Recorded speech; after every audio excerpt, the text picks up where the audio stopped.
welcome to Unapologetically Technical. This is the show that's different. We go deep, we go all the way down, and we're unapologetic about it. With me today is Stephane Derosiaux. He is the Chief Product Officer and Chief Technology Officer and co founder of Conduktor. Welcome, Stephane, to the show. Would you mind introducing yourself a little bit more? Yeah, thanks, Jesse, for the invitation. So you said it all. I'm Stefan. I'm co-founder of Conduktor. I've been in engineering for like 15 years. I'm doing Kafka since I don't know 2008, something like this. I worked in many domains, at tech, retail tech, and so on. Fun fact: I've started programming at 9 on the TO7, if you know the machine, a Thomson 7, and since then I never left. Basically, IT. So I'm not familiar with Thomson, but I have understood that there was a difference, that there was British computer manufacturers that didn't make it to the US and vice versa. And I think Thomson was one of those.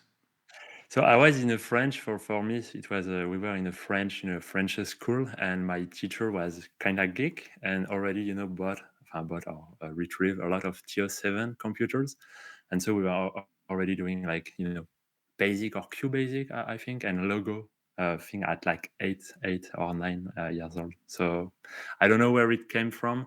I just remember that we were saving our application on cassette tapes back then. So it's been a while. That's been a while. Tell us a little bit more about yourself. What other than having programmed so early, what else have you done? Yeah, so what else have I done? I lived in Paris. I work in Paris for in ATech. I'm living in London actually right now. I moved like 1 month ago. A beautiful city. Um, I love everything regarding the nature. So I'm a bit weird because I love big cities, with lots of people thing. And I also really love nature. I love hiking. I often with my wife we go, on vacation or whatever, wherever we want, because I love when there is no noise anywhere. But I also love when it's very, uh, noisy, let's say, in big cities where you can feel the vibe of excitement. But my life really, it's all about tech. Since I have two brothers, and both of us, or the three of us, are in tech actually. So it creates some motion that we always talk about tech. Even my father actually, who he started, to distill us this IT mindset. I even forgot the computer. He had like a ZX. Oh my God, I forgot. It's so hard. But thanks to this, I was always, in gaming. I started gaming really, really, really soon, and in IT. So basically, my whole life is about that and nature on the side. Well, the big question I asked when anybody moves out of Paris to, especially London, how do you deal with how bad the food is? So that's a good question. You are British, right? I'm We not noticed British. that No, I'm American. you're not British. Okay, I can say anything. Yeah, the food difficult, but what we notice is you cannot buy fruits or vegetable like per unit. It seems everything is packaged in things. Uh, so many food is about actually things that you have to go to put in your microwave. So it's like what I love, to do food as a French person, but most of the mindset is about just putting things in microwave, and that's really true. Huh? This is what we notice, and because of this, we eat a lot outside. Actually, I don't know if it's London specifically, but there are so many things, restaurant and fast food, let's say, that a lot of people. It's always crowded every single day. Probably because the food is not the best at home. I don't know. I'm going to make some enemies here. Well, I made it for you. I actually did one time. I was thinking about it the other day. I spent a bunch of time in in UK one time, and I said, okay, take me to tell me the best place, the best British restaurant you have there, and then they would point me to some Indian place, and I said, no, no, no, no. I want to Yeah. understand. Yeah, Indian food, good. Yeah, I'll eat that. I want your British food, and so they'd say, well, a Sunday roast, and I never. I wasn't there on a Yes. Sunday.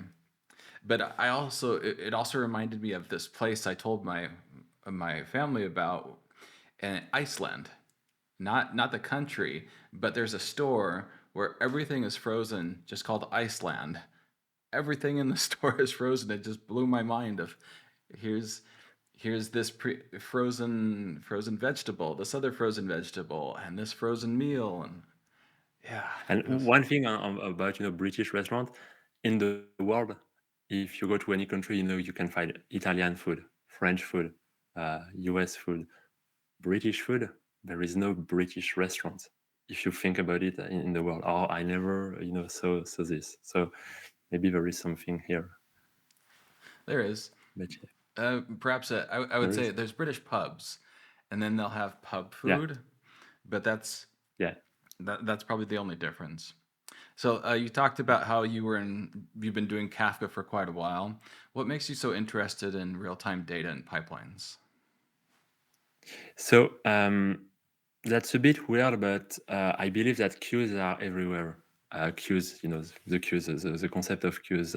Even when I'm talking to you, there is a queues between a lot of queues. My brain thinking, my brain saying, "Oh, I'm going to say this."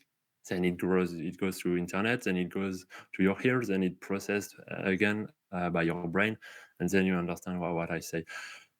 Long queues, long system of queues. In the world, it's always queues everywhere. We are, really doing our shopping, planes. Everything is actually queues. The world is based on queues. We are still, waiting for something to happen and to be processed to get a result, and so on and so on.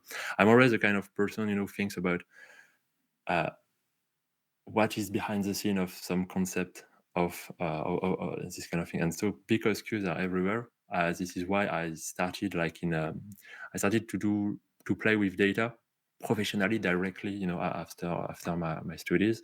I was in a company doing data, so it was named Click Data actually. So I was data driven from day one in my life. uh, and then real-time data quickly enough when I met Kafka. um, and this is where I say, okay, it makes totally sense for everything, to be processed asynchronously and to be processed as a queues, actually as queues, because this is just how the world is made. The fourth dimension is time, so time is part of everything we do. There is no such thing as an instant. So everything is being time based. It's like, yeah, I love these kind of things because you have to think as I'm talking right now, but it's already the past. It's always the past, and no matter what we do, it's already the past.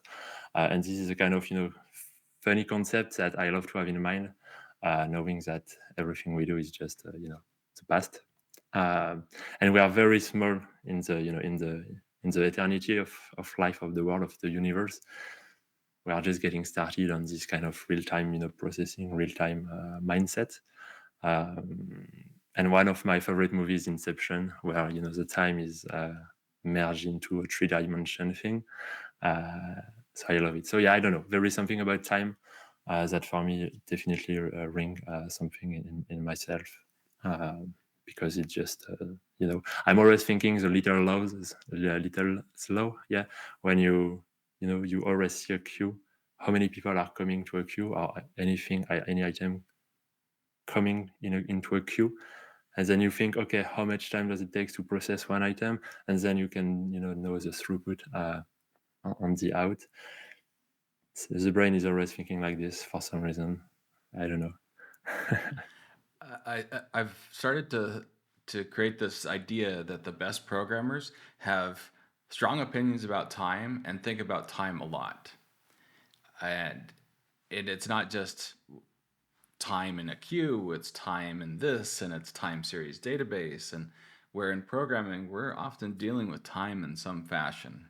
I can't think of very many verticals where it isn't a significant amount time based. Yeah, and there are always two type of times. If we talk about streaming, there is the wall clock. That's the time at which time it was processed, something was processed, and there is always the time of events. So the events are created in the past, always, as we said, but then you process them later on at the wall clock time.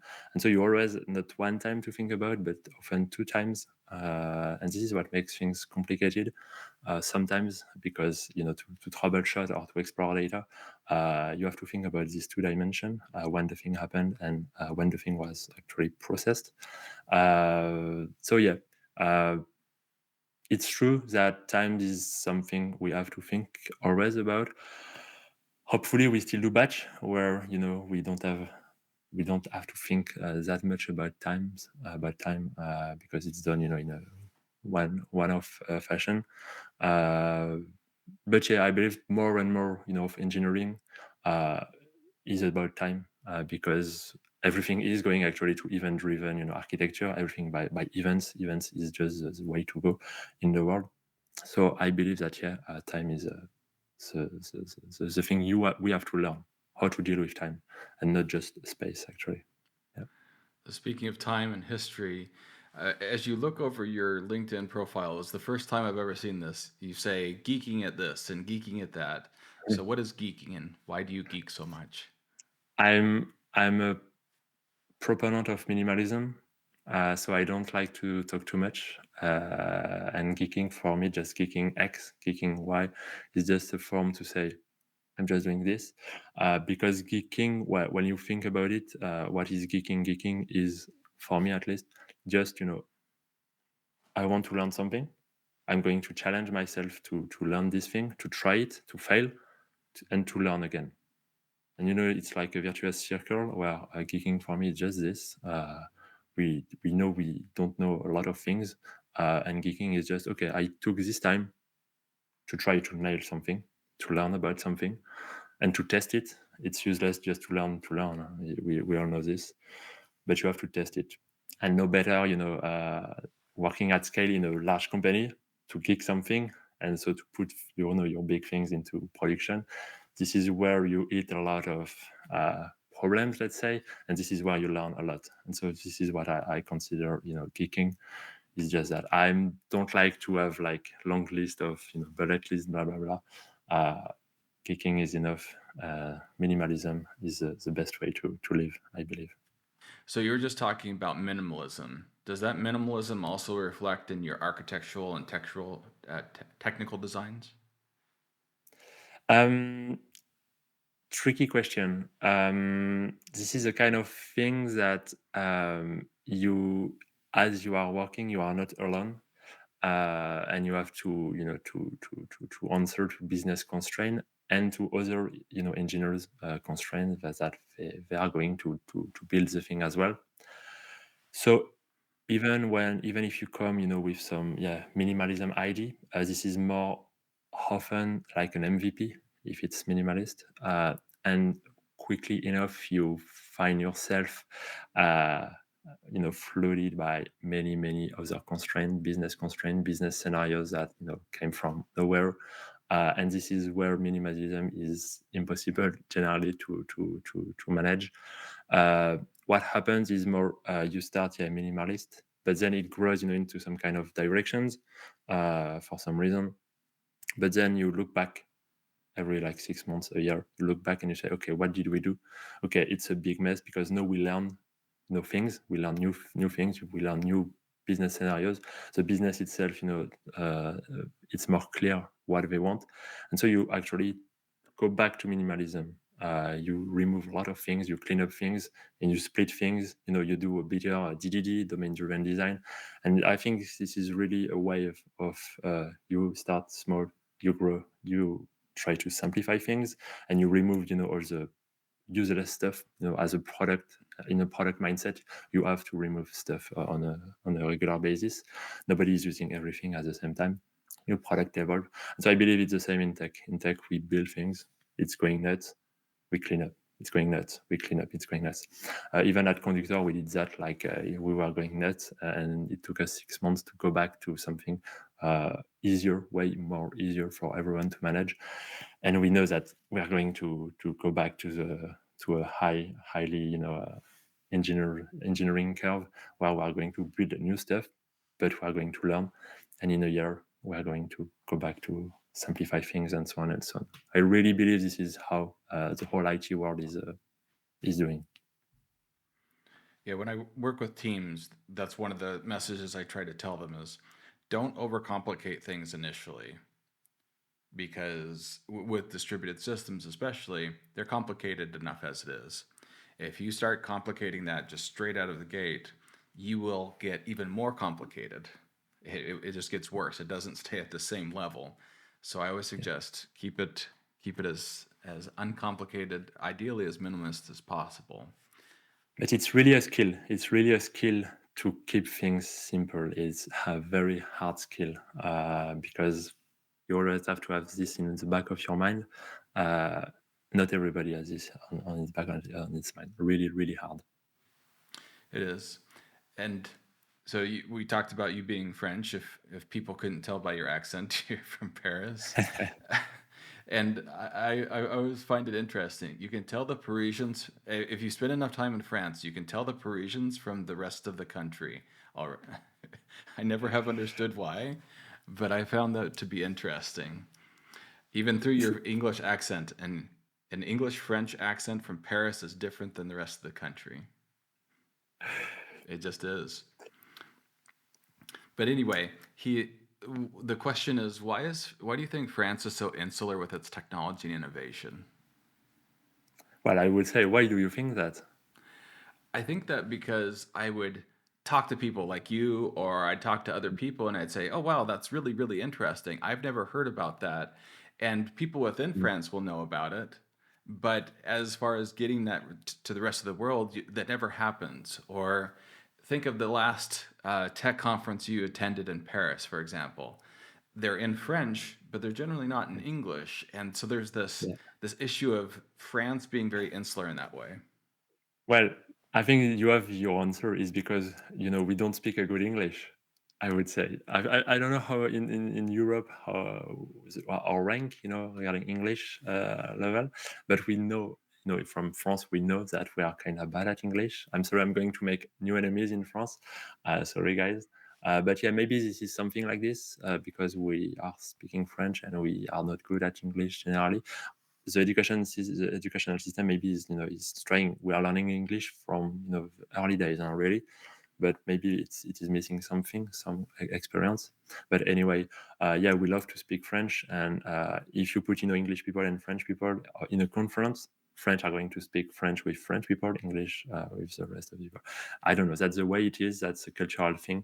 But I would say, something why, from a technology perspective as well, France, we have a very strong academic foundations. We have a lot of mathematicians and so on in our history.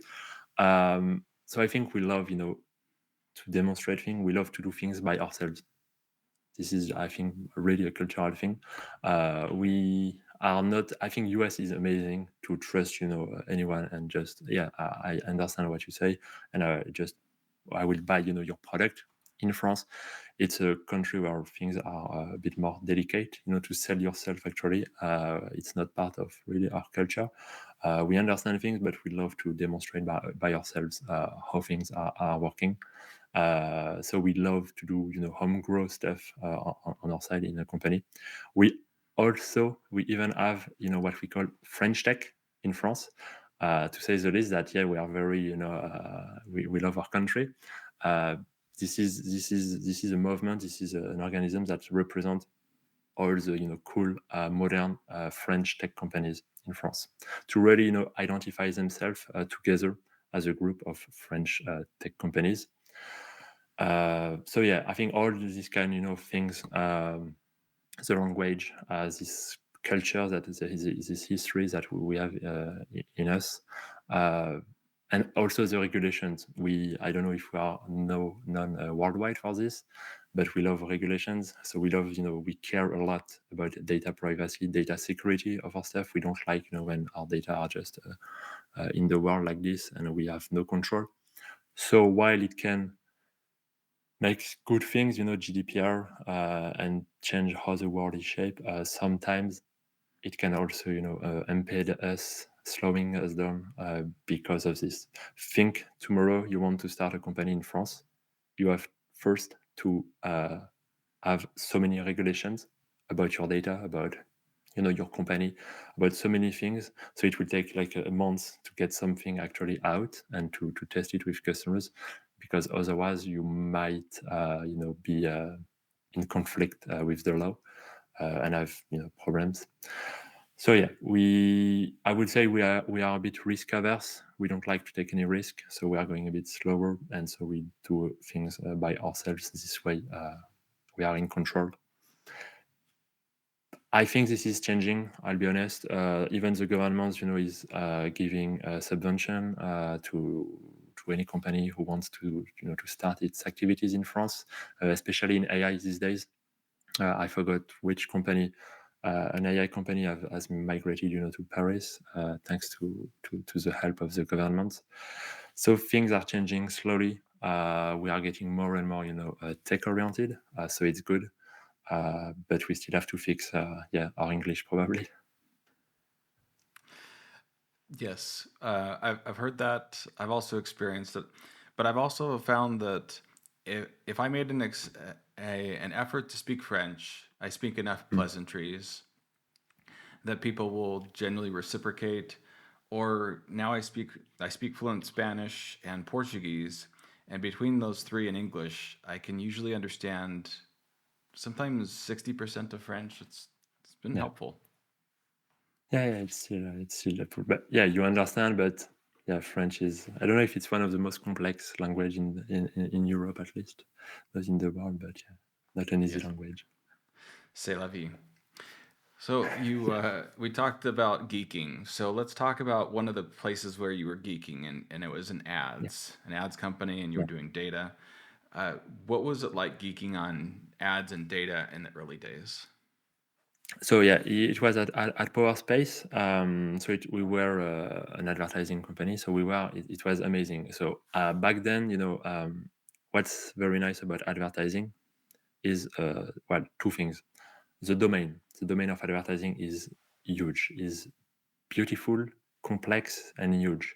That even you are an engineer, you have to understand so many things about the domains. It is way more complicated than a display on your email or in a website, and some things, some advertiser getting money. There are hundreds and hundreds of, the terminology is vast, very very complex, and behind the technology is amazingly complex as well. This is where, if I remember correctly, the biggest companies, the biggest Hadoop clusters, like Criteo, for instance, and the biggest Kafka were made, because it's so much traffic, so much throughput.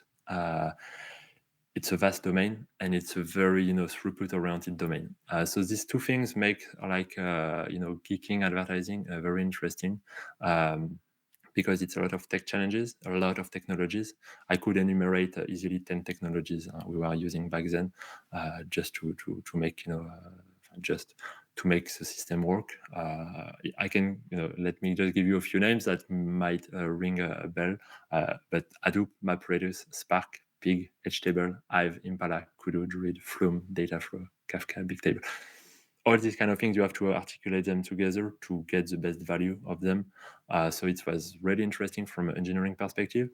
And the domain, I won't enumerate, all the domain things, but the interesting part is it's all based in real time, really all based in real time. When you see an ad on an email, on a website, it's actually a very complex and very, very fast process, because what happens is the web page, they know who you are, more or less. You have like an identity.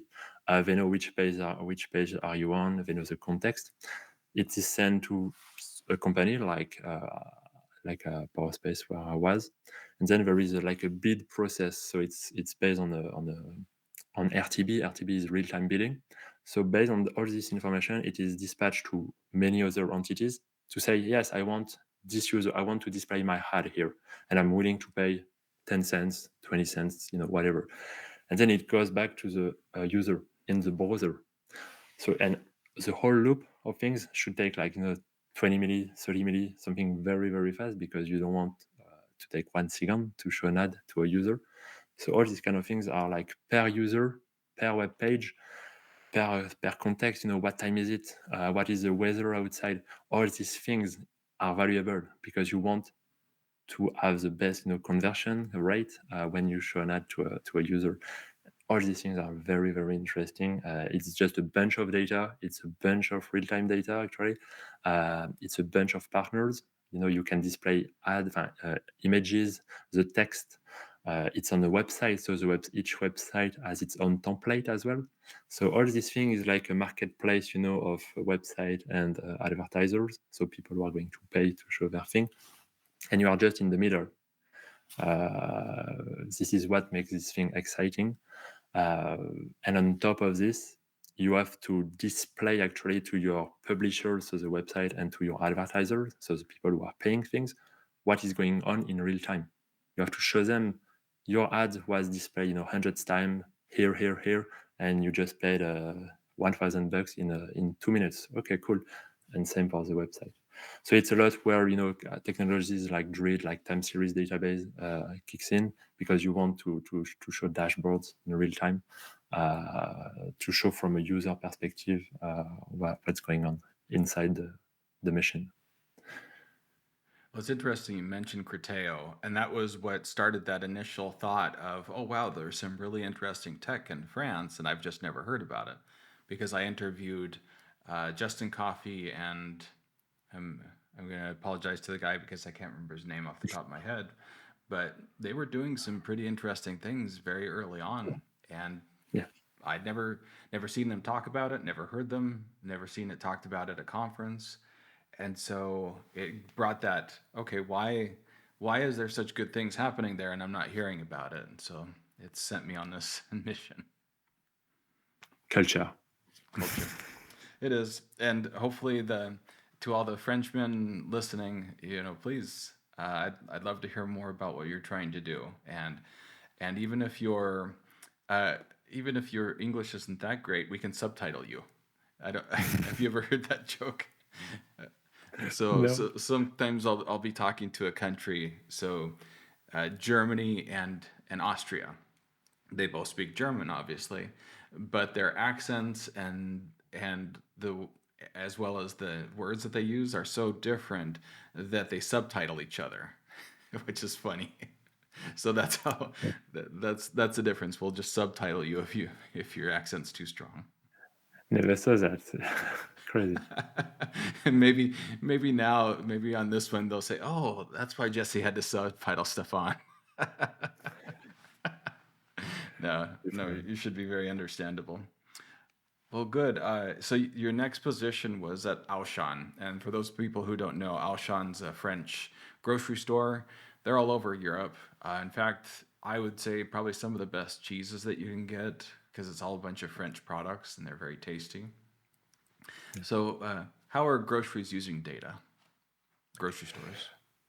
Yeah. So yeah, Auchan kind of big and lots of countries. And yeah, the best cheese. I don't know if there is Auchan in UK. By the way, I'm looking for a good cheese here. It's not easy. So in Auchan, basically the real-time data here was all about inventory. So inventory updates, in the stores, and the orders. So when you buy something in a store, it's going to some very old system, some mainframe, but then it is translated somehow through some real-time data. The business here was really, to know in a specific at an instant how much inventory do you have for this particular item in this particular store or on internet. It's more complex than it looks like. And often this is, the first use case that grocery stores are trying to achieve with like some digital transformation, because when you order on a website, often it's not up to date, or it's like 10 minutes late or 20 minutes because there is just a batch. And so our mission was to really put that in real time successfully. But the thing with the inventory is that there are a lot of loss in groceries. People are stealing stuff, or miss orders or whatever. And so every day or more or less, there is a new inventory reassessment, or every week, something like this. So you just receive a new state from scratch. So it's not like something in pure real time. You don't have the deltas, properly every seconds, and you have to reset your state every week or every day, whatever, and forgot what you saw before, to be sure that you start from scratch every night. So this is where you always have to have this batch thing, and with real time, because how it's done in the store physically, I mean, you have this constraint that you cannot escape it. It's physically done, you have to adapt, and this is a batch thing that you can only do. So it was interesting, and it's not that crazy as a use case. I would say inventory in real time, it's easy, but the difficulty is really because you are not just virtual, you have physical stores, and this is creating the complexity actually of a business. It's interesting that you talk about loss and spoilage. I was talking to somebody in the US and a retailer, and they were saying about 60% of um, fresh vegetables, etc., fresh fruits, was going to spoilage. Was that what you were seeing in Auchan, or was that lower? I don't remember, to be honest, the numbers, but we always had discrepancies between what we process during the day and what is the new stock coming on the morning, for instance. Also because you have new delivery in the stores, so your stock is always is never up to date, because you have this kind of signals that comes from that are not in real time, and so you have to basically get back to a batch processing to integrate them. So this is the thing with all this real-time data. You can start somewhere, but if not everything is real-time, and like you have very static data source coming, you have somehow to integrate that into a real-time architecture, and generally it will go through some batch or some stupid file ingestion, because it's not real time. And so bit by bit, you try to push actually the boundaries of your real time core data to actually grab the rest of the data until the delivery domain. I want you to be in real time. Stop sending me CSVs. I want the promotion to be in real time. So the real time is nice, but it's I won't say like a virus, but yeah, almost. You have to push when you are a team starting in a real time in a company. You have to push everyone to get to this mindset.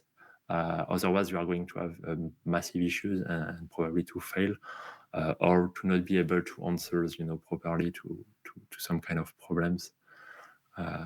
Yeah. And sometimes I see companies do the opposite of that, where they say, we're not going to get this or put this live until everything's in real time. And I don't think you can do that. I think the method you were talking about is you gradually expand. It expands virally and expands due to somebody seeing the absolute need for this. Yeah, exactly. I think this is a terrible mistake to we don't do anything until it's all real time. You really have to start with a small core. First, you have to prove, beyond the business constraint, but the technology constraint. Who is going to maintain this? Do we have the people, to take care of this? Are we on the cloud? Should we be on the cloud?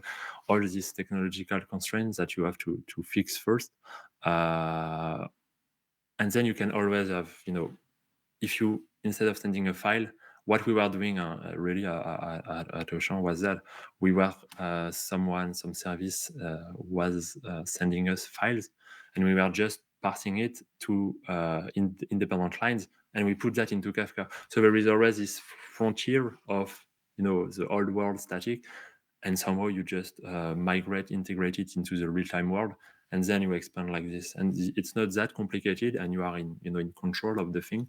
But you show value very fast. In a week, you have something working in real time. Boom, you show value, and from this value, generally, good people, business people will say, I want this now, and I want this, and so they add, use cases and use cases, and this is how actually you grow from an IT perspective, and this is really cool thing.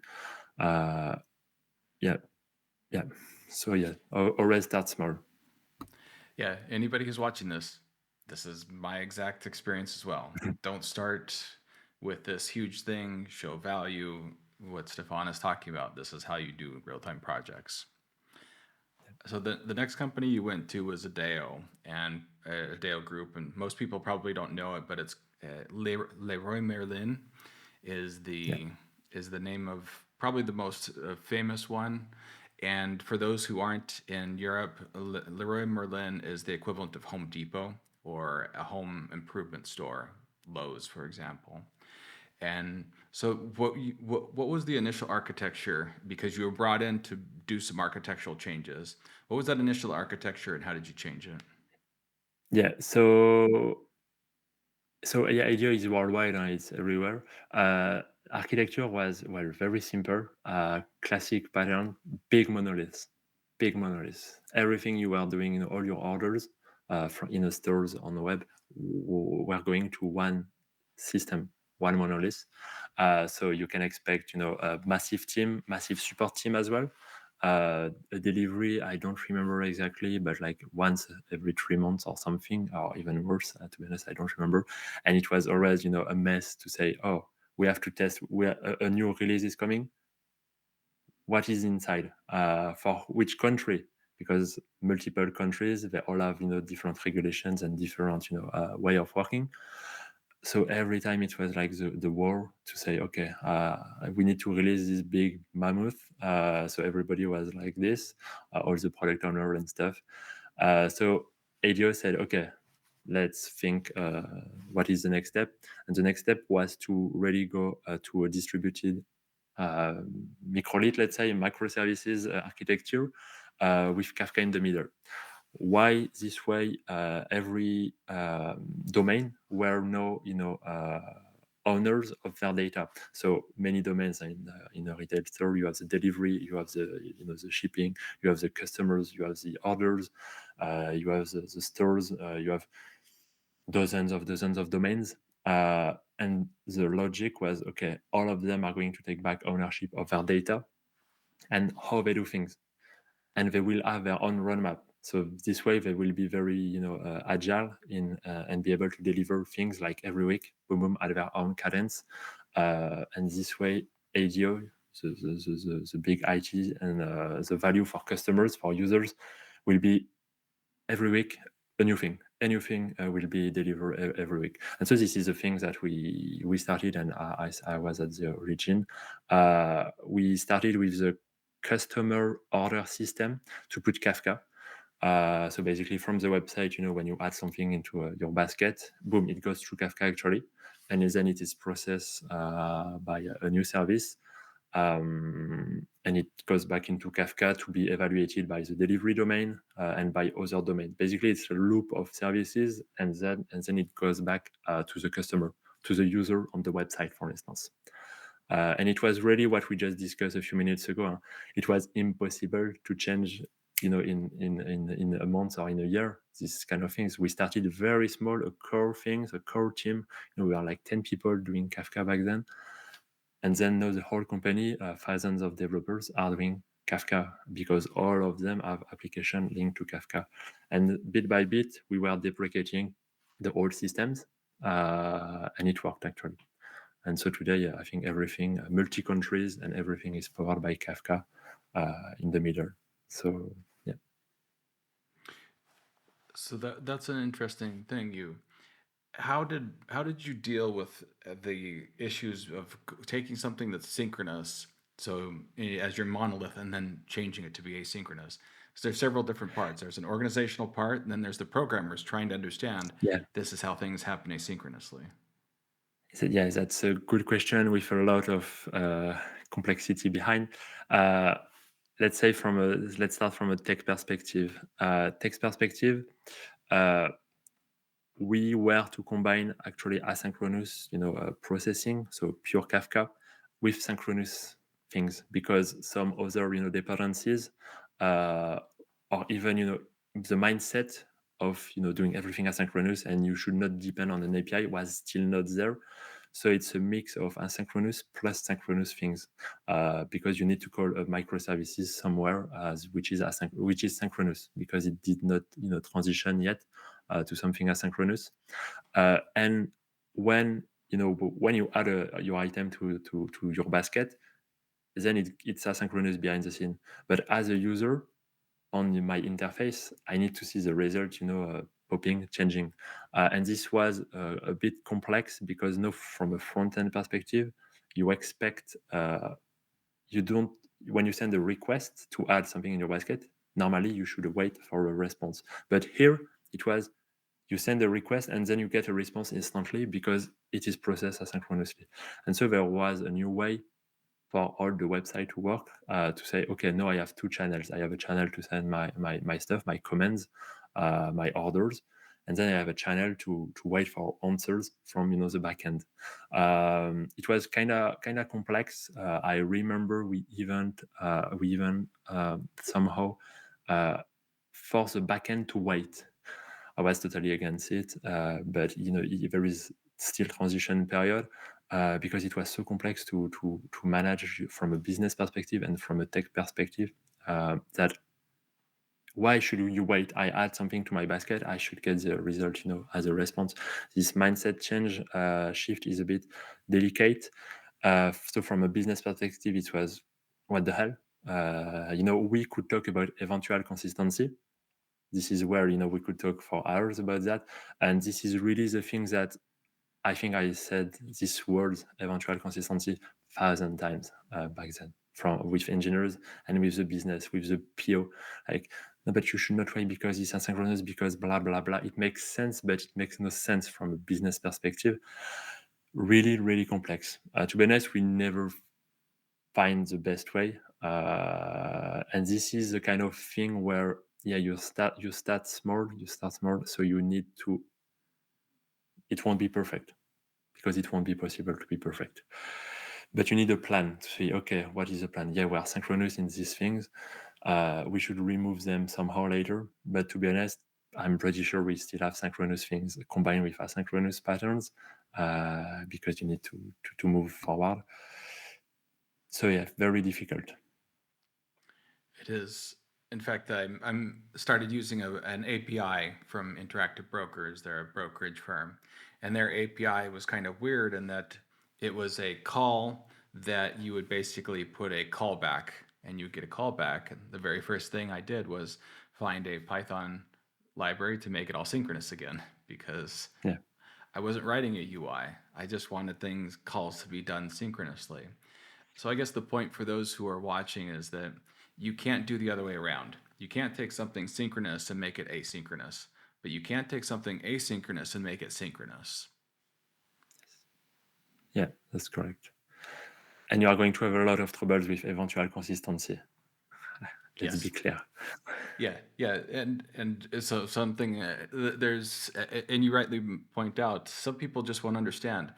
If you have a number on your basket that says here's how many items, and that doesn't update when you put in a thing in, you're going to get a bunch of people confused. And so you have this eventual consistency, an abstract thing that we in computer science talk about. And I've had those conversations too of why didn't that number change?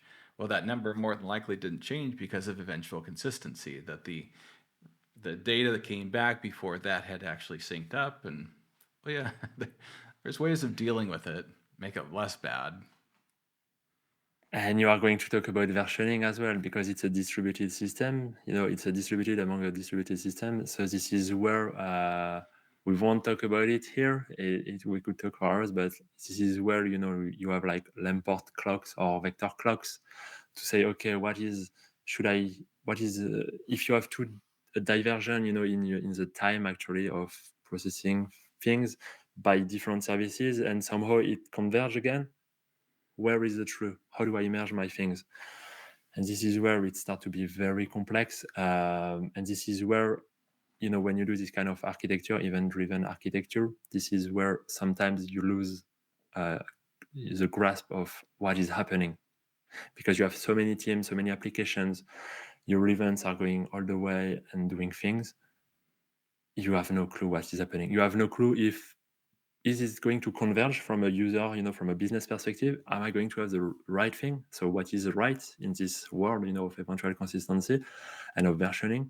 And so you start to have questions and you cannot answer them because it's like, I don't know, because it's something that we cannot really explain because everything is asynchronous and distributed. So there is no good answer. And this is where, with the business, it starts to be, what the hell is happening, guys? And as a tech, you say, yeah, but I don't own, this domain, these things. It's like 2-3 hops from me. Version has changed, and when you go back to the user, you expect, something consistent, and this is where it's very, very complicated. Did you see any other differences between grocery and retail data? So retail is more deep. It's more, you have a way more type of data in retail, because retail is about, all your basket, your cart is way bigger. In retail, I remember some use case where like they bought a house, and so they were buying everything to put in the house, at Adeo, from the kitchen, from everything, every knob, everything in the kitchen, to all the rooms in your house. So typically the carts are huge, are very costly, compared to groceries when it's never that. It's $100. I don't know. AGO can go to 10,000, 100,000, some huge things. So the domain is more vast. You don't just buy items, you buy services as well in retail. So like I want, what do we call this? I want a homemade thing, for my kitchen. I want a specific, dimension. So you need to buy actually a service by providing this wood, and they will do that with this dimension. So it's not items anymore in your basket, it's services as well. So it's a combination of item and services. And then you have multiple deliveries. You don't just deliver once in retail. You can have multiple deliveries because things are coming, every month you have new stuff. So it means that the life cycle of an order can take months and months to manage in your system compared to groceries where it's, it's one moment and you're done. This was way more complex, retail, to be honest. I remember, talking about Kafka. We hit one day the limitation of the Kafka record size because one basket was so huge, and it was in Avro, and it was so huge that some applications say, "Oh, I cannot push that into Kafka." And then what do you do?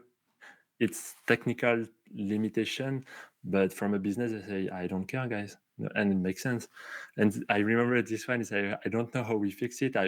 Because Kafka was not managed by us, so we cannot change things easily.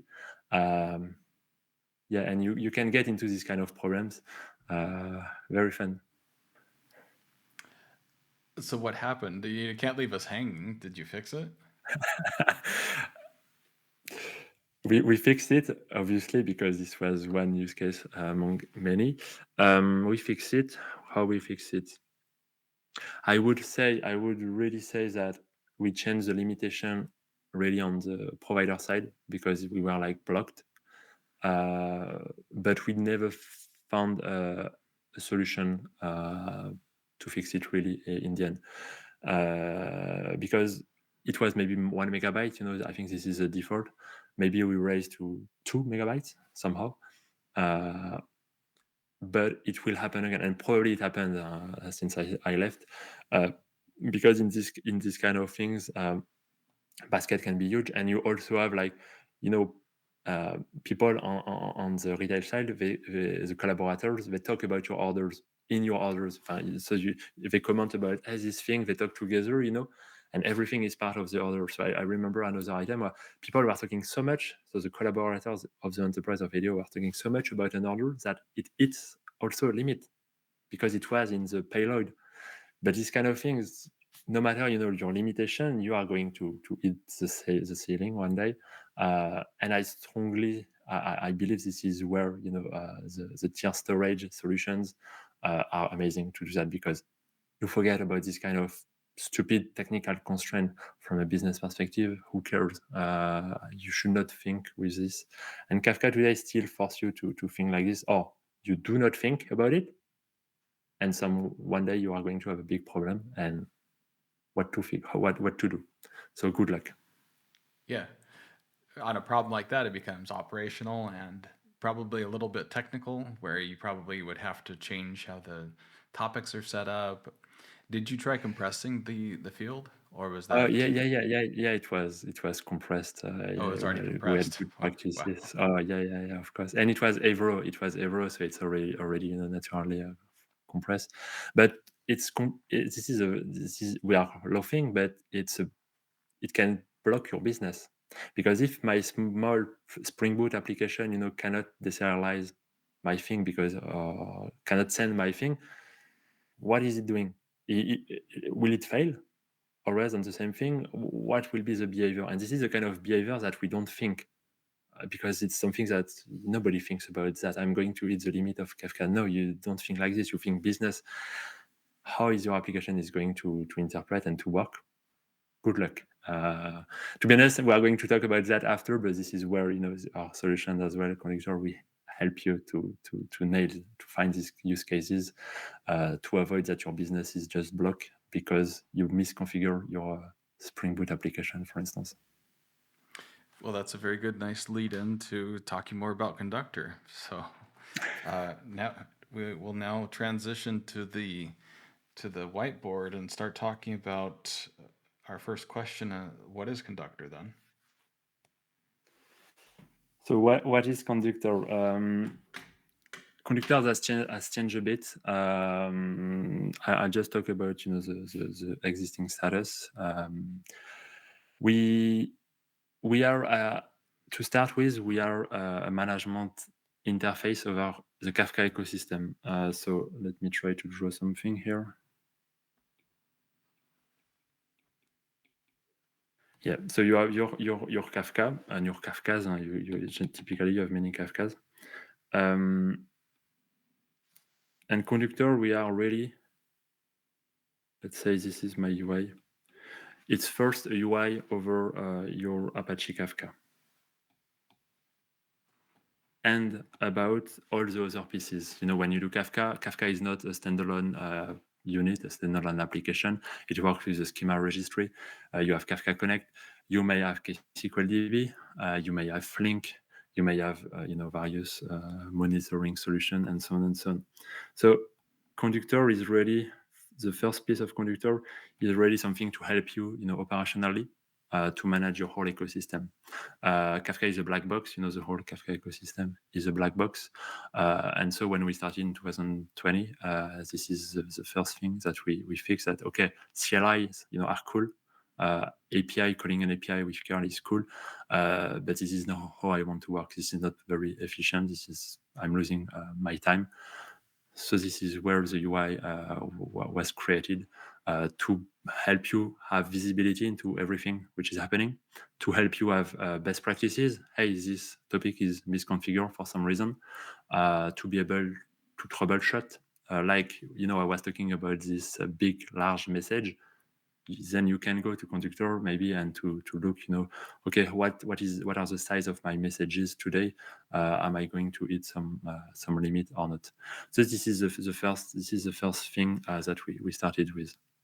Then we went into the enterprise realm, where it's nice to have this visibility of our Kafka, but now we want to help teams work together.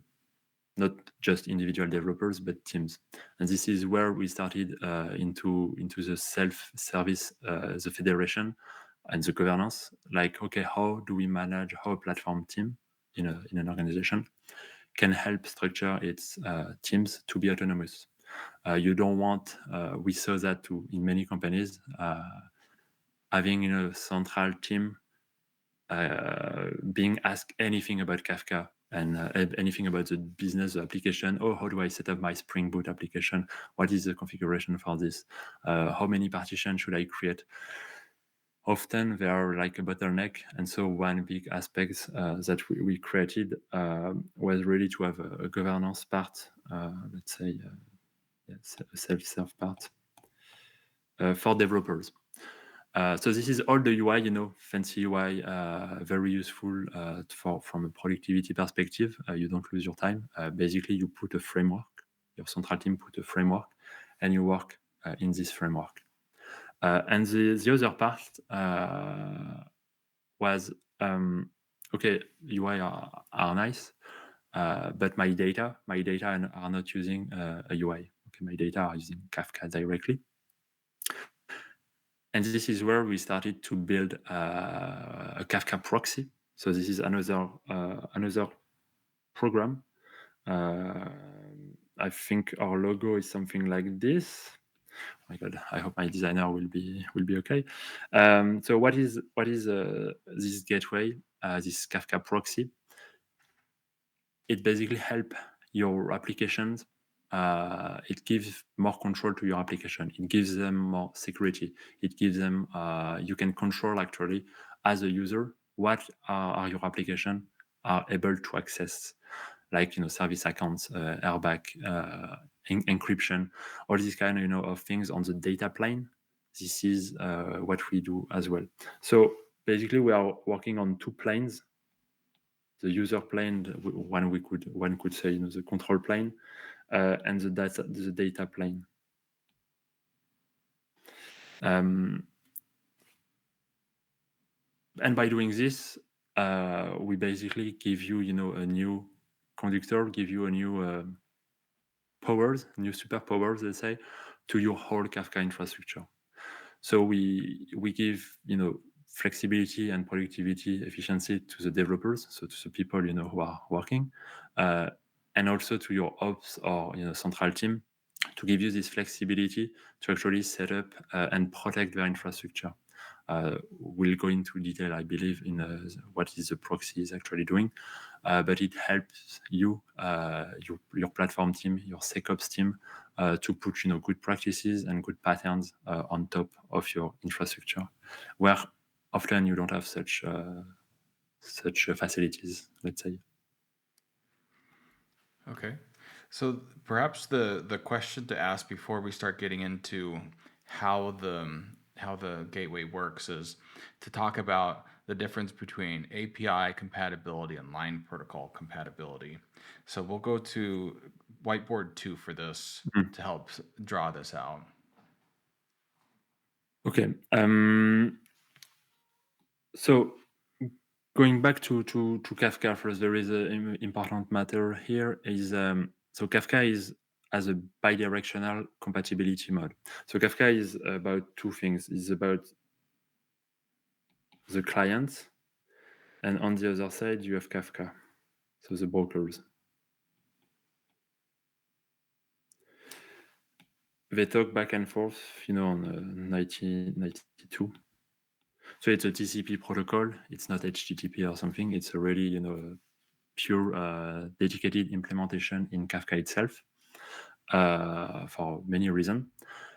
And Kafka, so Apache Kafka, it's a bit like Java. They assure us that all the clients from any version will be able to talk to Kafka, the brokers, in any version.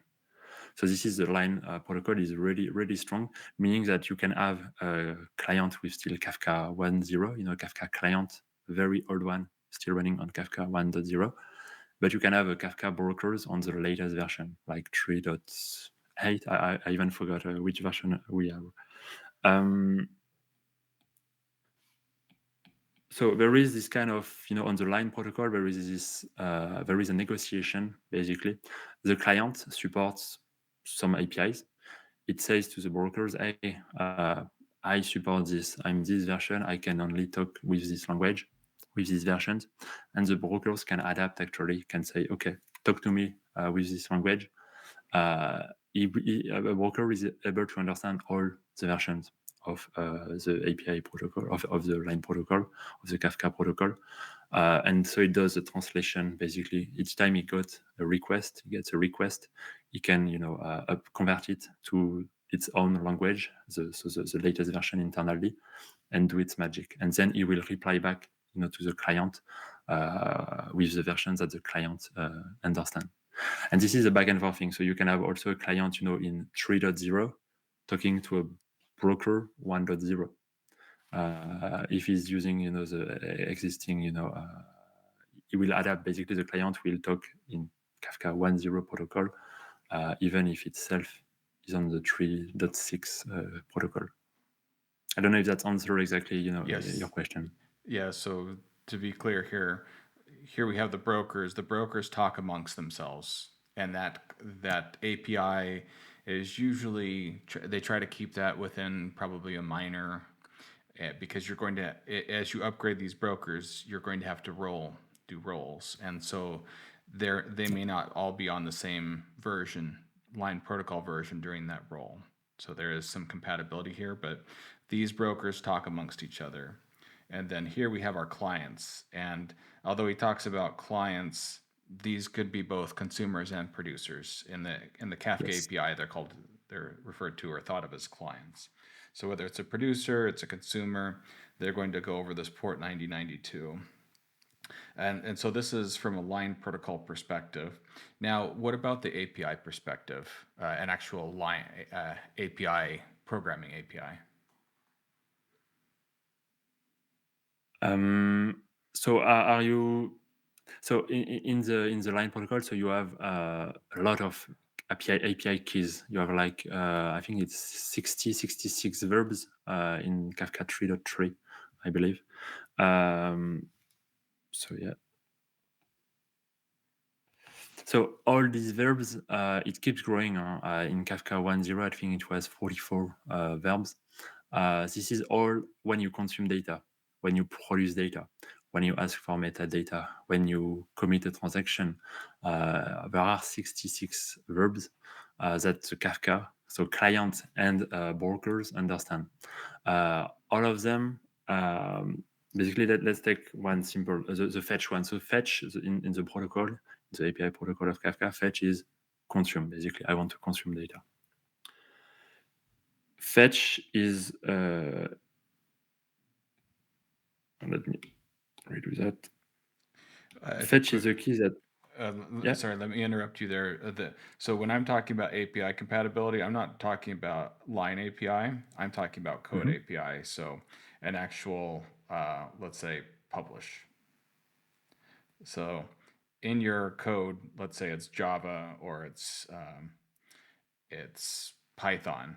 We have an API that, so this call in the API gets translated using the client library into something that goes across to the brokers.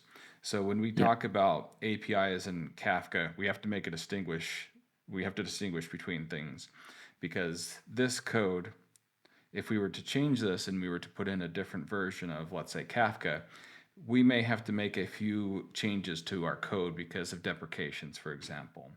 So Yeah. there were lots of deprecations in Kafka streams, for example. So as we Yeah. change that, the reason I point this difference out between API and line protocol is if we change this, we'll have to recompile. But if we change this, we don't have to recompile.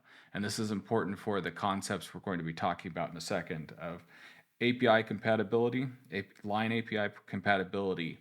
If we maintain that, we don't have to make any code changes here. Mm. And this is important as we talk about how Conduktor works, and other companies are using this as well to maintain line compatibility without having to make code changes.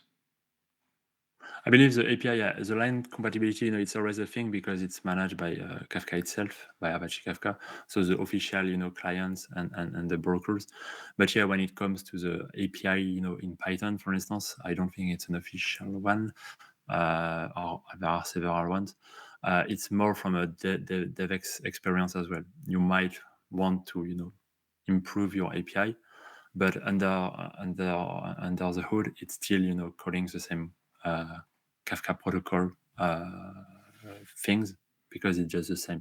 So there is a big difference. You could talk in an application, could talk directly, sending TCP packets to the brokers using the line protocol directly, but API is very specific to your programming language, to the framework you are using. Some of them, try to simplify things from an API perspective. And this is where you can have this kind of issues of backward compatibility or not. But from a line protocol perspective, because it's managed by Kafka, by the same entity, you generally never have any issue. Exactly. And this part is important as we start talking about the next concept of how the gateway works is whether we have this client in Python or Java or whatever, they're all sending the same sort of verbs back and forth. The brokers don't know, probably don't care what this client is. They care about the version of it.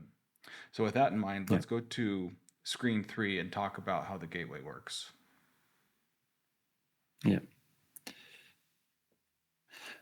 So gateway it's a simple application. It's really it's a Java application. So let's put a big box here. GW gateway. Gateway, it's a proxy. So it's like Nginx, for HTTP. It's a proxy. So it connects to multiple backend services, which are Kafka in our case. So you could. All right.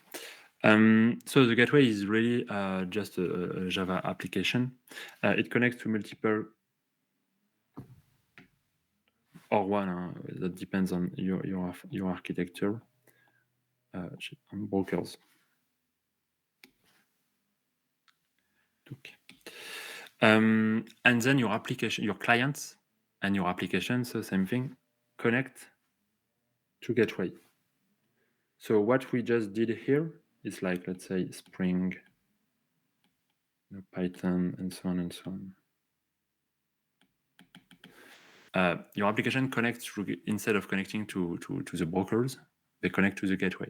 The gateway acts exactly as Kafka. So it speaks, Kafka, it speaks the same line protocol. And so the same link with Kafka itself. But on top of this, it understands the protocol. It intercepts, everything you can do, all the 66 verbs, I was mentioning in the Kafka terminology. It understands all of them. And it intercepts, so all your requests from your clients, from your application, like fetch or like produce, the gateway intercepts them. And saying, okay, what are the rules? What are the business rules or the tech rules that some administrator of the gateway has set up? Based on this, it will alter, it will update, it will change the payload of the request actually, and send it back to the real Kafka backend cluster. Then the Kafka will reply to the gateway. So the gateway really acts here as a client. It is not, it has, from a broker perspective, it's just a normal client speaking the Kafka protocol. And the gateway, when it gets the response, same thing. It will update or not, the payload of the response according to the business rules or the technical rules that you have put inside the gateway, and will send back the expected response to the original application. But in the middle, the gateway is actually, intercepting, and we call them internally interceptors. This is all the logic that you can, introduce into your gateway to like, I don't want, any fetch request with misconfiguration. I don't want, produce request with misconfiguration. I want the topic A does not exist. If someone tries to write to the topic A, it will actually write to the topic B. For some reason, I want to organize my stuff. So it's really a virtual layer that on top of your Kafka infrastructure that can basically help you to do things from like a platform ops team, from a SecOps team, to alter, how do you talk to Kafka actually? It can encrypt data on the fly without any application knowing that the data are encrypted, for instance. It is doing a lot of things seamlessly in your Kafka infrastructure So it gives you a lot of flexibility and of freedom because you don't have, to update all your clients if you want them to use a new property. If you want all of them to use a new header, you can directly, if that makes sense, to update directly in the gateway, add this header to everyone, to every message, every record going through the gateway. And then in the Kafka, you will find your header. So let's talk about unpack a few things. So here we have gateway, and if you have your architecture hat on, you say, "Oh, we have this distributed system over here that's now has this single point of failure." Is the gateway a single point of failure? It's not. So it's not in this example. It could look like, but the gateway is really meant to be distributed. You have multiple instances of gateway. It's like Kafka. Kafka, you do not run, a single broker Kafka cluster. You always run, multiple brokers. So this is the same thing for gateway. Gateway comes, you often put actually multiple of them, like in various region, in a various zone, to be sure that there is no issue. All of them are stateless. So gateway is stateless. It has a state, but the state is stored into Kafka itself. So all the state, maybe it's the same one, maybe it's another one. That I will just draw another one. But so all the states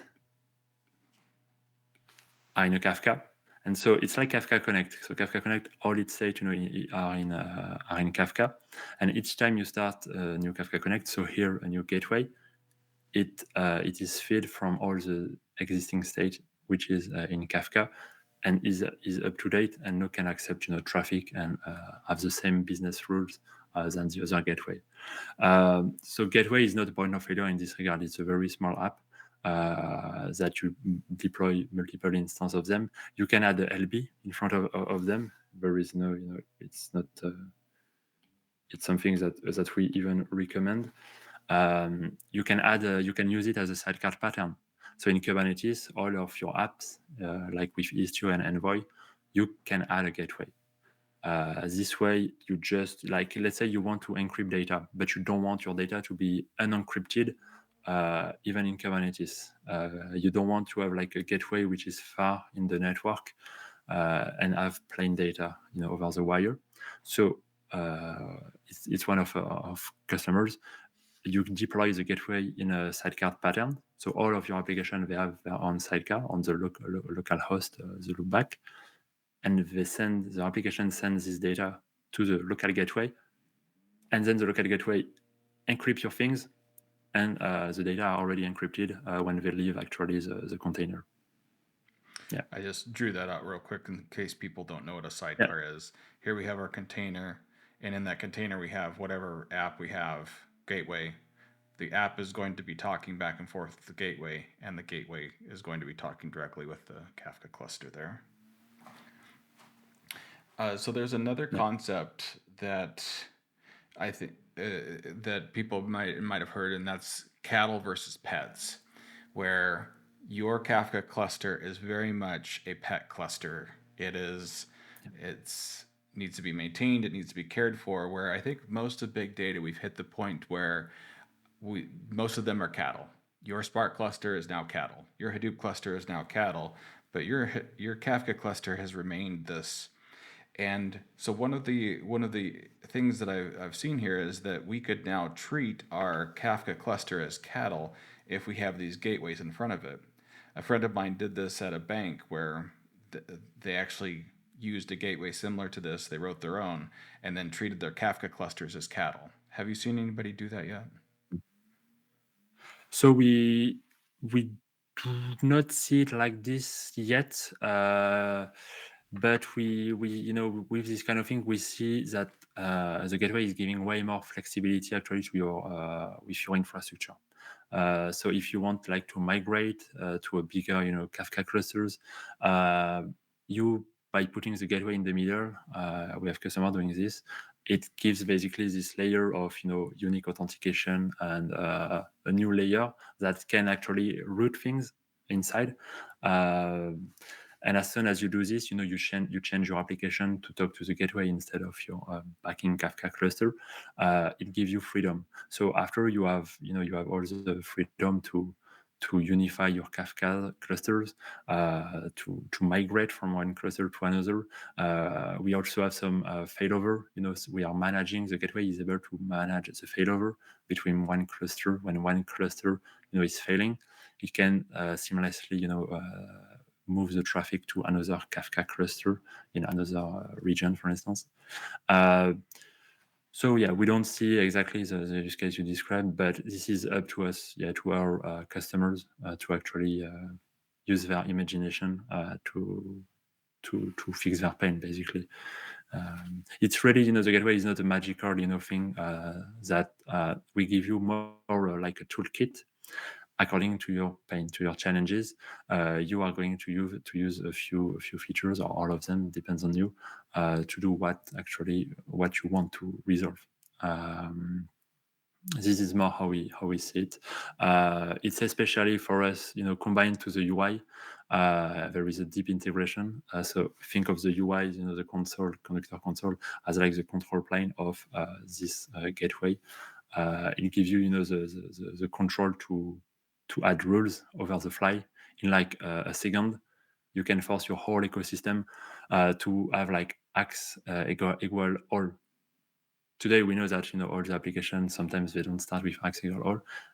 With the gateway, you can set the administrator can say all my apps in my whole ecosystem are now using X all, because the gateway says so, and because the gateway is in the middle, you have this freedom, to control exactly what's going on into the protocol. So yeah, you can do a lot of things, but you have to pick your battle. Otherwise, you can just lose yourself into everything. And there's an important point that you made that I wanted to go back to. And it's a surprising thing as people start to learn Kafka, especially the brokers. The brokers are relatively dumb, or not relatively. They're very dumb. I try to make sure people understand these things do three. The brokers do three things. They receive data, they send data, and they store data. That's it. There's no routing. For example, you just mentioned routing. They can't do routing. You've published that to a topic, and that message is in that topic till the end of time, till it gets deleted. So as people come in with, let's say, a messaging background, maybe they're used to an AMQP style protocol or JMS or what have you, or even Pulsar, you can do routing here, or you can do routing in that, where Kafka has no routing, and there's no ability to make these changes. Yeah, this is exactly, we are serving organizations. So yes, Kafka, is the best dump pipe in the world. Seriously, the best piece of technology to do this at scale. But it is missing these things that you need as an organization. You really need them, and Kafka is not the right place probably to make them happen. Otherwise, it would bloat actually what it is doing. Basically, Kafka is do one thing and do it well, and it is doing this thing really well to move data from X to Y. Not talking about the whole ecosystem behind, but Kafka, is this many beautiful diamond. But as an organization, you need this flexibility. You need to be able to change things, this acts, because for some reason you have a challenge, you need to fix it. You have thousands of developers in your organization. You cannot ask them to do one thing. Hey, please all upgrade tomorrow. Impossible. And so by giving actually this flexibility, this is truly where we believe the messaging, the big, I forgot how we, having a big bus, enterprise bus in an organization. Back then, 10 years ago, it was painful, let's say, because the technology itself was probably not meant to support, to work at scale, at massive scale. Kafka enabled this scale, the infinite scale. But now, our belief and what we saw on the field is, but now you need a bit more, flexibility, a bit more features that are not available on pure Kafka. And this is actually the whole idea of Gateway, is to give you back this central control while still being distributed. So it's a bit in the middle, and we see it really working well as something that was just missing before. Thinking through your clients or the use cases you've seen, what has been the one that's surprised you the most of either an ingenious use of the gateway or allow them to do something pretty quickly that wasn't maybe they were told it wasn't possible before? Like the chaos testing, chaos engineering. Chaos engineering, you basically chaos engineering. You want your application to see how your application is going to behave under chaotic conditions. But with Kafka, you have your Spring, and you want to chaos test your Spring application, but you cannot shut down a Kafka brokers like this. You just cannot, because it's central, so you have a lot of connection and a lot of other application. So how do you actually do this? Well, with the gateway, we actually simulate these kind of things without changing the brokers themselves. We are simulating all the kind of failures that we know are happening. And so I think that we can do chaos engineering. The use case I was mentioning earlier about the big record stuff, you can have a GitHub action. You just instead of using your test container on your local Kafka, you just use it on a local gateway, and boom, under a chaos condition, and you will see how your application is behaving. Today, it's something that we really, really rarely see, because from an engineering standpoint, it's difficult to do chaos engineering with chaos Kafka, because it's so complex to simulate this kind of failure. Low latency, high latency, how my application is going to react if it takes 1-2 seconds to send me some acknowledgement. What is happening when I have fat messages? What is happening if a broker is down? How am I going to fail? Is my application is going to fail because it is accumulating so many things? How do I manage my DL queue, my dead letter queue? So chaos really is a thing that was impossible before, and today it's like, then what? It's one among others, I would say. Yeah, that's so originally you and I met at Big Data London, and so this is kind of what our talk. I think we talked for about an hour or so, just talking about the Yeah. various use cases of the of the gateway, because I found it very interesting. Of hey, we have this thing in the middle that's able to do this, this, and this. One thing I would point out here is that Confluent does have a similar gateway. However, it is not available. It's only available on Confluent Cloud. So they're doing a similar sort of gateway that is proxying between the brokers. One other Mhm. question regarding the gateway: why would you use a gateway instead of just using a code library? You know the answer if you try to make it as a client. So we published, one story we published months ago, a story about encryption. So let's say you want to encrypt, data in some topic in your organization, and it starts with someone, having an initiative. Yeah, let's build something on the client side, on the Java side. In my Spring Boot, I add some interceptor or a small piece of logic to encrypt data. So it starts like this. Um, it works. It works on your version, on your Java with this particular application, and so on. Then it grows, and then your SecOps say, yeah, but you need to put keys. I don't want your keys to be in your application. You have to use Vault, for instance. Okay, so as you manage your small client API, you add Vault integration. Yeah, that's nice. Then things follow their way. You need to add more integration. Cool. Then Java, you have to bump your Java version. Oh, my client is not, I need to update my client as well. But you still have people using Java 8, and some are using Java 17.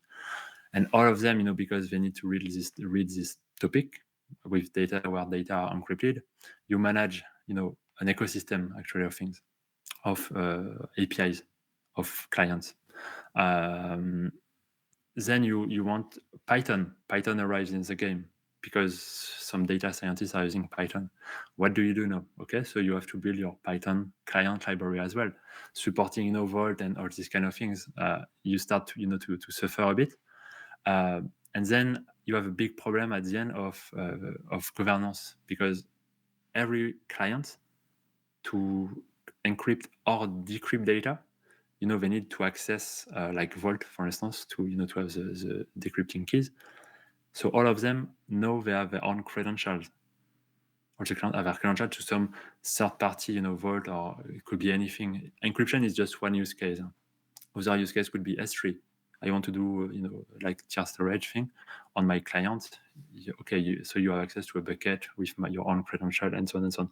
So you are starting to dispatch a lot of credential everywhere. How do you manage, rotating tokens, rotating keys when you are not even, you do not control application clients, and all the small, integrations that you have to manage. Today it's Vault, tomorrow it might be, AWS, KMS, whatever.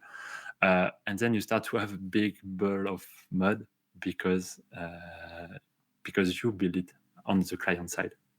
The client, they don't have this flexibility. You want one feature, but on the client side, they have a various ecosystem. And this is definitely the kind of thing where we say, if you go there, you are going to die. Or you are going to have a team of 10 people just to build, this, and to maintain this kind of client API to do all the things that you want to do that a proxy actually should do. And this is definitely the thing. Yeah. I would go one step further, and when you're talking to the business, as we were talking about, and you try to explain this to the business of, oh, hey, we need this 10-person team in order to maintain this library so that we can encrypt things, it just goes right over their heads. Why is this valuable? Why should we do this? Why do we need 10 people? It's necessary, but they just don't understand why. So if you can say, well, we can do a 10-person team, or we could do something like the Gateway.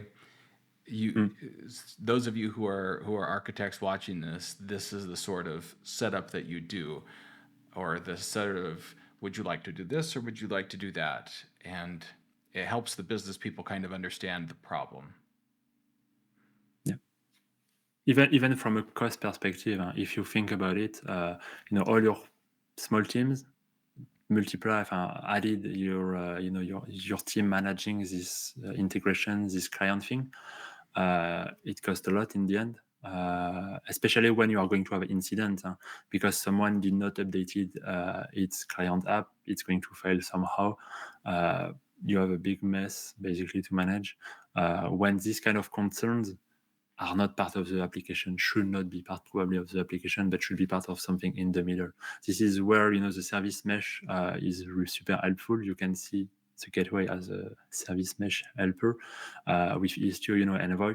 They say, okay, all the networking complexity, we are going to hide it from the client application. We are going to do the circuit breaker. We are going to route the traffic where it makes sense. And you put this out of the application, and it's actually a proxy on the HTTP level almost. And Gateway is just the same thing, the same concept, but on very specialized for Kafka itself. Excellent. So moving off a bit into more of a Kafka question, what do you think about CQRS? For those who don't know, it's called Command Query Responsibility Segregation. What's your view of that? So I love CQRS. I really love CQRS. I wrote a big article, I think, CQRS, how and why, I think, on Medium. CQRS is a magnificent pattern to identify, to work as a business. As engineers, you work with the business. It's going to help you tremendously to understand the business, what you do, why are you doing it. But it's a big sinkhole of time, and you are going to talk so much with business people and with engineers about what it is doing exactly, that you are going to lose a lot of time and a lot of productivity and efficiency, probably. it takes a while to see everything, to understand the full concept of CQRS and everything around, like event sourcing, like DDD, domain driven design. CQRS is one thing. It helps in certain use cases. So more or less, sometimes we often do a CQRS without even knowing it. Let's say you just want to, you send Kafka is helpful actually to do CQRS. You send some data into some events into Kafka, and then you have multiple applications consuming this data, these events. One of them is putting this event into like a time series database, like Druid, cool, because it has some dashboard. Another application might put that into, I don't know, some vector database or graph database to do its own recommendation, for instance. And this is already CQRS. Basically, from one event that was written If you go upfront. to 4, I've been diagramming out so that you're not having to use your hands. So you have your queries. So you have your client over here that's issuing a command of some sort. You have this query consumer that's consuming that command with a response. So there's usually a database over here of some sort. Or some and data storage. I would add that to see better, the value of CQRS is when actually you have multiple query application. Otherwise, you don't really see the need of it. CQRS is really first, to distinguish between read and write. So you write something, so commands into your application. You do not wait for an answer or just an ID. And then somehow someone somewhere is going to read the data, this same data, maybe consolidated, with other data, to another endpoint with another endpoint, which is a read endpoint. But often what you see is you have multiple actually query application, and so all of them, as you said, have their own database and their own specialized database. One could be, again, a time series. The other could be a graph database. The other could be a document database. It's going, the view model, the query model, the query endpoint is really shaped to answer to one problem of the business. Instead of having, when you don't do CQRS, you basically have one application, one database, and you try to answer to all the needs of no matter the problem, you are going to use your Postgres because this is your only database in your application. But some problems, some queries might be impossible to resolve with just Postgres. What if you want to do some kind of graph database query with Postgres? You are going to have a hard time probably. Instead of having another dedicated serving layer, so the query side, which is like Neo4j, which is a graph database. So CQRS is really the kind of thing where you think you split, you separate the business, the commands from who is actually going to need these kind of things. So this is helpful, but sometimes because of eventual consistency, again, when you write something here, when you send your command here, it is not yet written in the query stores. So what happens is often an application, they send a command, they get some response, which is often just an ID, and they try to query directly. But it's not there yet because it takes time to to do this communication, because maybe there is Kafka in the middle, maybe there is some Flink, maybe there is some reconciliation of something, maybe there is a Kafka stream with some windowing. And so this is a pain that you see, and we go back to eventual consistency that you have to say to your front-end developer or your product owner, hey, sorry, it will eventually be there. I don't know when, we don't know when, but eventually. And this is not an acceptable answer for the business, obviously. And this is where you start to try to hack, asynchronous to synchronous things with engineering, with the front end. You try to block things to simulate a synchronous boundary where it was actually asynchronous behind the scene. So CQRS is amazing when it's local. when it's used in a team and you don't want to spread actually this pattern beyond your own your own service, your own application.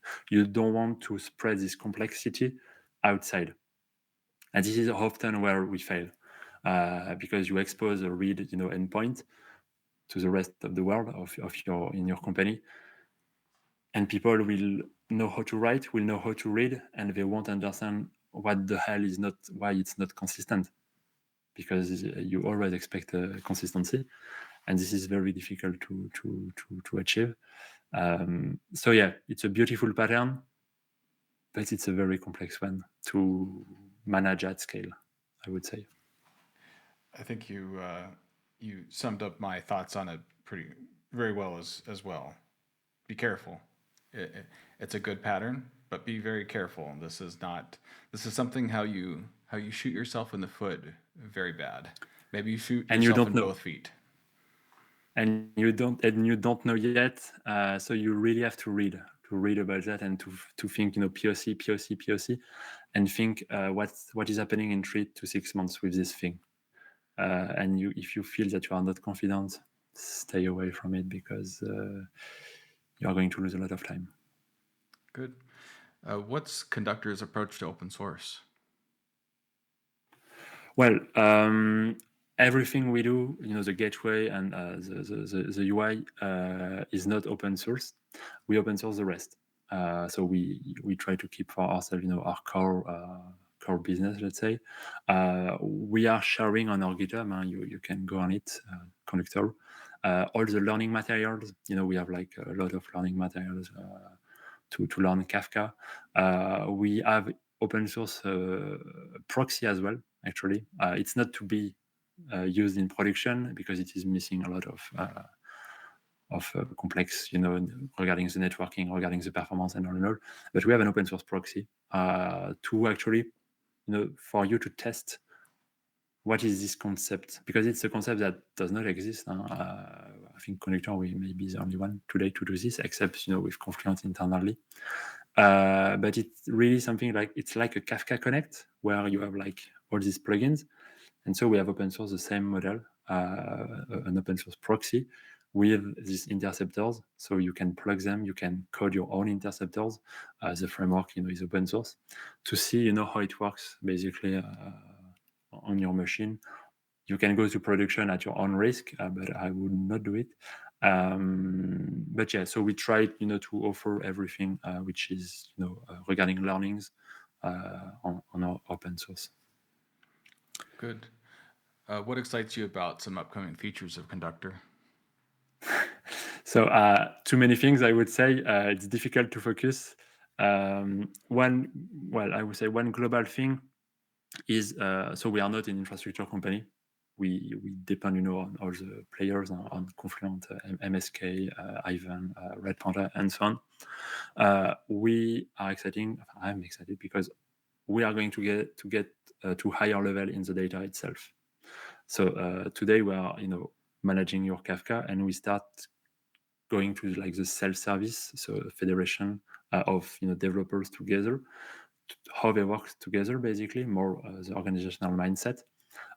And we are going to get to the data. So a lot of things about the data quality, about how to query data.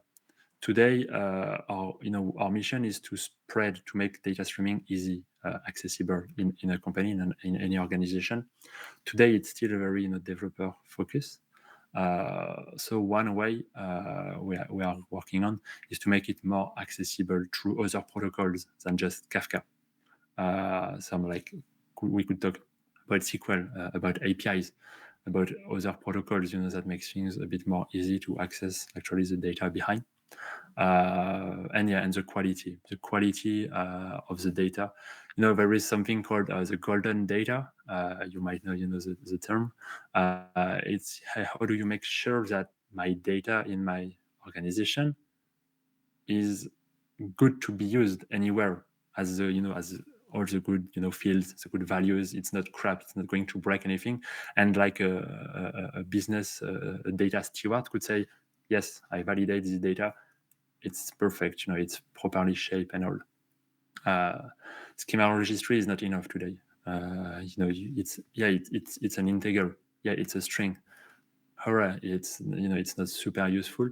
So you could go way deeper into the real terminology of your data, and make sure that in Kafka your data are gold. They could even be marked as gold data. You can use it in the ecosystem of your company. So this is the kind of things that for me makes sense. Infrastructure are doing the best job ever, but we rely on the shoulders of giants. Ourselves, we want to go more up in the business, in the organization, because the data today it's not enough. We still talk records in Kafka. I don't want to talk about records in Kafka. I want to talk about the data.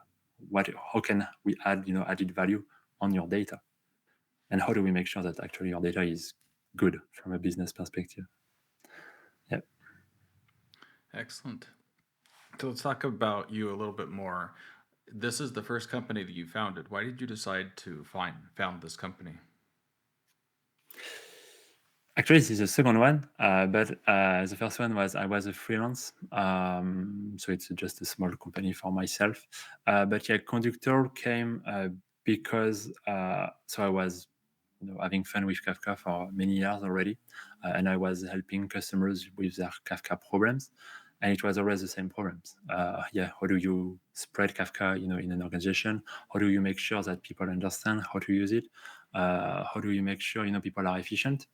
And so I had my friends, Steph and Nico, and we say, hey, we should really start build an application. So we start with a desktop application. It was free. It was really a side project, and we had a tremendous success. Really, thousands of developers joining the application for free. And then we say, okay, no, it takes a lot of time, for us to maintain and to build, because customer first back then. And we say, okay, we have a choice. Do we keep it as a side project? Do we make it a real company with a real mission to go nail the data streaming market? Obviously, we choose the second option. And then this is how we started actually the company. We felt, with all our experience combined, we have what we need to make it a big success, and it's working well so far, so good. So I think it was the best decision. And the more we were building it, and we are building it, the more we realize that there are so many things to do. To fix, to spread data streaming in organization. So yeah, I think we are running for a few years in front of us to achieve our mission. Yeah, and you mentioned Stefan. That's Stefan Marek. If people are familiar with the training, he's done a lot of training on. I think it's Udacity that he does it on. Millions. Yes, millions. So he's very, very well known, and he lives here in Lisbon too. So we got to meet up and have some good Portuguese food. What advice would you give to those people who are programmers but aspiring to get into entrepreneurship? I would say be ready. Be ready. It's not going to be easy. It's not going to be easy. You really have to fix something. Like myself, I fix something that I had the pain. I had the challenges. I had the pain on the field. So I started with this, and this is what is powering me until today and until 4 years. I understand the pain. I understand the users, and we can articulate with them easily, because I know exactly what are they going through.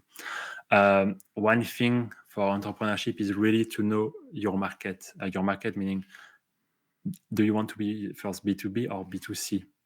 There is a big difference. B2B is a complex world. It's a world where things are moving slowly, not at your rhythm, but you are moving at the rhythm of your customers. It has a lot of regulations. It has a lot of security. It has a lot of constraints. It has a lot of papers. It has a lot of things. So your job won't be to deep dive in the code anymore. if you choose to be like a CEO or a CTO type of founder, it will be to talk and to align people and to stay away from coding. People want you to do any code anywhere anyway. You have to pick your battle. So this way, or you can still, I saw more and more, engineering founders. So you are a founder, but you want to code your things. So you stay engineer, and you have other people basically to manage the company. It's a very different role. Entrepreneurship, is, do I want to stay small? So it's okay. I want to stay 10 people. Do I want to go big? If you want to go big, you are not going to be a programmer anymore. Clearly, you are going to manage team. You are going to talk with people, to talk about humans, to talk about market fit, go to market, MVP. It's a lot of things, and you are going to suffer. I think I was listening to to what's the name again? Sam from Sam Altman from OpenAI. from OpenAI. Yeah. Yeah, and he was mentioning